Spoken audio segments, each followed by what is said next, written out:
Deus, Senhor da história. A Bíblia inteira nos apresenta um Deus que não está preso ao acaso, mas governa soberanamente a história das nações. Ele não apenas criou o mundo, mas também dirige o curso dos povos, levanta reis e derruba impérios, estabelece fronteiras e tempos e usa até mesmo as guerras e exércitos para cumprir seus propósitos eternos. O livro de Daniel resume esta verdade em uma declaração poderosa. Ele muda os tempos e as estações, remove reis e estabelece reis. Dá sabedoria aos sábios e conhecimento aos entendidos. Daniel 2:21.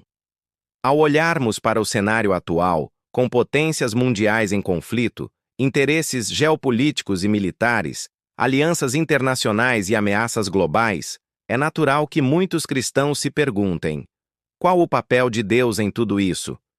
Estaria o Senhor simplesmente permitindo que os homens decidam, ou ele continua governando como fazia nos tempos bíblicos, levantando exércitos e nações para juízo? A resposta clara da Escritura é: Deus continua sendo o Senhor da história. O mesmo Deus que levantou a Babilônia contra Judá, que usou os assírios contra Israel, que permitiu os filisteus pressionarem os hebreus, ainda hoje dirige os destinos das nações. Ele pode levantar até mesmo países democráticos e superpotentes, como os Estados Unidos da América, para cumprir juízo contra outros povos ou contra regimes que se levantam contra a sua vontade. Mas para entendermos o presente, precisamos olhar para o passado. A Bíblia nos dá exemplos concretos de como Deus, em sua justiça e soberania, utilizou impérios e exércitos poderosos como instrumentos de correção, disciplina e juízo. Deus usando os filisteus contra Israel. Quando Israel vivia em desobediência, adorando outros deuses e desprezando a lei do Senhor, Deus permitiu que os filisteus se levantassem como um instrumento de disciplina.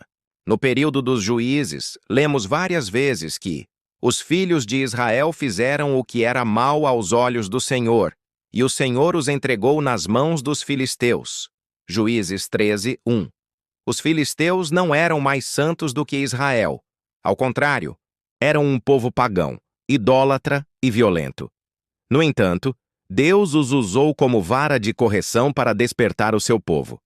Sansão, por exemplo, foi levantado como juiz em um contexto em que Israel já estava dominado pelos filisteus. Mesmo a Arca da Aliança foi tomada por eles em uma batalha. 1 Samuel 4. Essa realidade nos ensina que Deus pode usar até mesmo povos inimigos, aparentemente contrários à sua aliança, para realizar um propósito maior. O cativeiro pelos assírios. O Reino do Norte, Israel, formado pelas 10 tribos que se separaram após a divisão com Judá, mergulhou na idolatria, abandonando completamente a aliança com o Senhor. Profetas como Oséias e Amós advertiram o povo, mas eles não ouviram.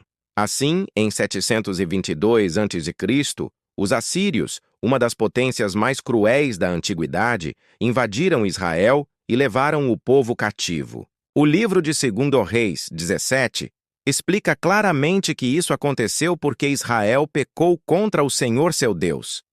Os assírios foram instrumentos do juízo divino, mesmo sendo uma nação perversa. Aqui aprendemos outro princípio. Deus levanta impérios poderosos, até mesmo violentos, para executar seu juízo sobre povos que se afastam da verdade. A Babilônia contra Judá. Talvez o exemplo mais conhecido de juízo através de uma nação estrangeira seja o exílio babilônico. O profeta Jeremias, em diversas ocasiões, advertiu Judá para que se arrependesse, mas o povo zombava dele, perseguia-o e não dava ouvidos à palavra do Senhor. Deus então levantou Nabucodonosor, rei da Babilônia, para invadir Jerusalém, destruir o templo e levar os judeus cativos por 70 anos. Jeremias 25:9 registra as palavras do Senhor. Eis que enviarei e tomarei todas as gerações do norte, diz o Senhor, e a Nabucodonosor, rei da Babilônia, meu servo, e os trarei contra esta terra, e contra os seus habitantes. Observe que Deus chama Nabucodonosor de meu servo.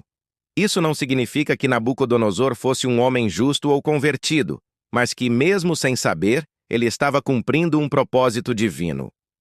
O domínio persa e o cumprimento da profecia. Depois dos babilônios, Deus levantou os persas. O próprio profeta Isaías, cerca de 150 anos antes, já havia profetizado que um rei chamado Ciro seria levantado para libertar o povo judeu. Isaías 45:1.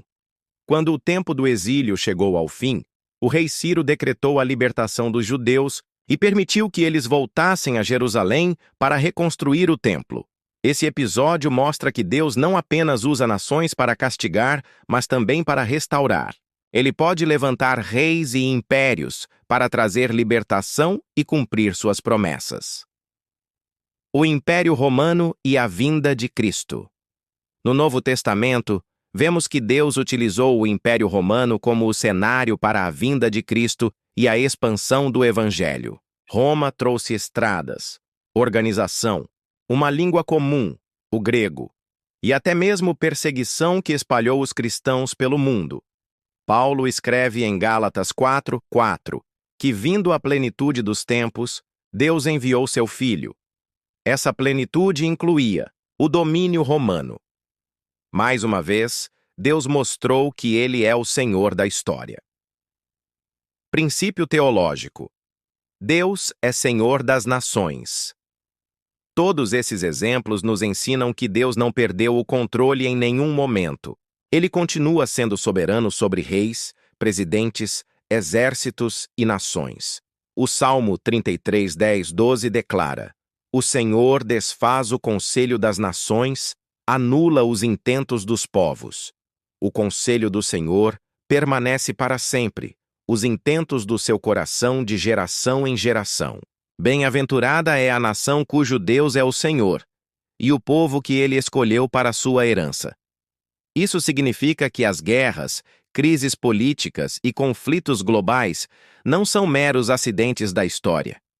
Há um Deus dirigindo todas as coisas para cumprir seus propósitos eternos. Aplicação profética aos nossos dias. Assim como Deus levantou filisteus, assírios, babilônios e romanos, Ele pode levantar hoje nações poderosas para julgar ou disciplinar povos e governos. Quando olhamos para a história recente, percebemos que grandes guerras, como a Primeira e a Segunda Guerra Mundial, mudaram o rumo do mundo.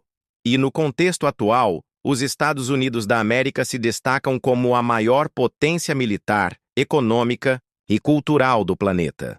Sua democracia, seu poder de influência e sua força bélica colocam a nação em posição única na história.